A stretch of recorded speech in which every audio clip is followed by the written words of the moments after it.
Today I'm going to be talking about The Language of Sexual Negotiation, written by Rachel Kukla. Ms. Kolka argues that the language we use is very important when it comes to consenting. A lot of people are taught the basic yes or no model. If a person says yes, that means that they are willing and able to do the act. If they say no or refuse, then they are not willing. Rachel believes that consent should be an ongoing process throughout the whole thing, and that there should be mutual understanding of one during ethical sexual negotiation, that there is a mutual understanding of one another and knowing when someone's no actually means no. In certain circumstances, there are no means yes situations, but really understanding one another and having that continuous conversation with verbal cues and non-verbal cues will help the encounter to be ethical and correct. There are a lot of factors when it comes to consent and what that looks like. A lot of things that are important to recognize are verbal and non-verbal cues. A positive verbal cue would be yes, or I want to, or I'd love to try that, this feels good to me, or asking if the other person involved likes something or wants to try something. And for negative verbal communication, that can sound like no, stop, I don't like that, let's try something different. If a person isn't enjoying something, they can, try to sway the topic or discussion onto something else.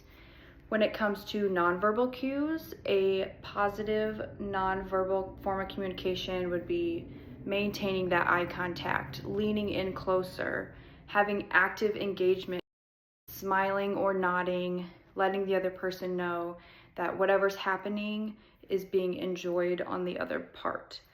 Something that would be negative would be if they're pulling away, not acting very interested, not maintaining the eye contact, maybe some tense body language. Everyone know that she believes that with consent, there's a lot of room for misunderstanding.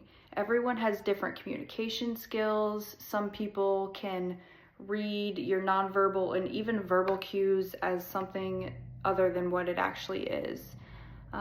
It's not uncommon for men to misinterpret a woman's nonverbal and even verbal behavior. At any point, a person has the right to refuse or say no. Whatever timing, you are allowed to say no. And after that refusal, the other person involved does not have a right to make you feel bad. As long as you continue to have that continuous conversation and understanding of one another, you'll be able to maintain an ethical encounter. The issue that Ms. Kolka talks about is the very well-known yes or no model. The problem with the yes or no model is that it solely relies on a man's ability and knowledge to really understand the woman's behavior, her verbal and non-verbal cues, and her body language. There can be situations where it leads to harm because of a misunderstanding. A second ethical issue is with the act of refusal. With the act of refusal, it's unfair because it's typically put all the responsibility on the woman. The woman is typically the one who refuses or accepts the consent, and men are typically the ones asking or inviting or encouraging, and it should be equal to both men and women. Another ethical issue on consent that we're faced with is the way women are raised and their upbringing. A lot of times women are met with the standard to be polite and non-confrontational and to be people pleasers, especially when they're in situations with a man.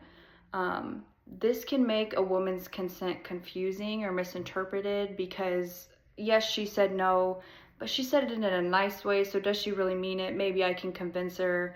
A shy or polite refusal, there's a lot of room for misinterpretation, and this can lead to harm. On top of the lack of knowledge we have about ethical consent, we're also faced with a lot of unrealistic interpretations of what consent can look like in sexual encounters.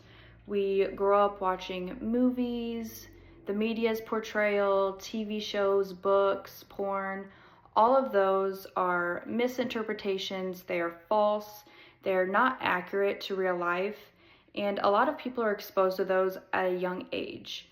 Having these depictions of what sex and any sexual encounter looks like can really put people in harm's way. They are false, and that can be confusing for people to have their minds filled with all this information and think they know, oh, this is how it goes, but in reality, it's not. One thing we have to take note of is even though porn or the media does portray sexual encounters in a negative light or different than what most everyday encounters look like, there are some instances where no does actually mean yes. People who practice BDSM or are in the porn industry have a different version of consent. Even though in the videos or the movies they're saying no but actually mean yes, they still probably have a conversation before on what their standards are or what doesn't work for them, but we don't see that side of it. Consent isn't talked about enough and the full scope of what it should look like, so that causes issues.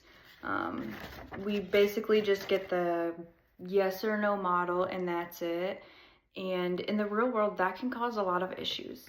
Some things that I did notice in Ms. Kukla's writing was that in her writing, she assumes that men are the requesters and women's are the ones to refuse or accept.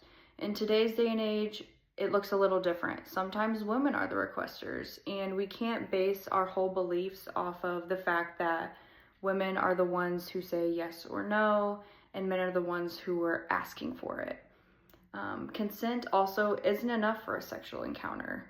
She says that there needs to be more, which is fine, but that is an assumption. I think that consent is enough, and that me saying no is all I need to say. There shouldn't be more than that.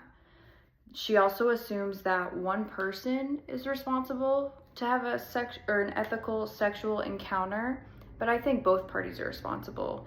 It is also the requester's job to say, hey, I understand, it's been communicated to me, but also the person who either accepts or denies the offer also has a job to protect themselves and make sure they get their point across that no, I don't want this, or yes, I do. I enjoyed the reading that Ms. Kukla produced. I do think that setting boundaries, having safe words, sexual promises, and how they can be broken even if I said yes to something and later I don't want to do it, that is okay. I think all those things are important and good topics, and that we do need more specific tools to know what real good ethical communication looks like. One thing I didn't enjoy was her opinion on saying no, and that saying no isn't enough to refuse or not accept a sexual invitation. I think that we don't need more than no, and that is enough. And people should have the ability to understand that no does mean no.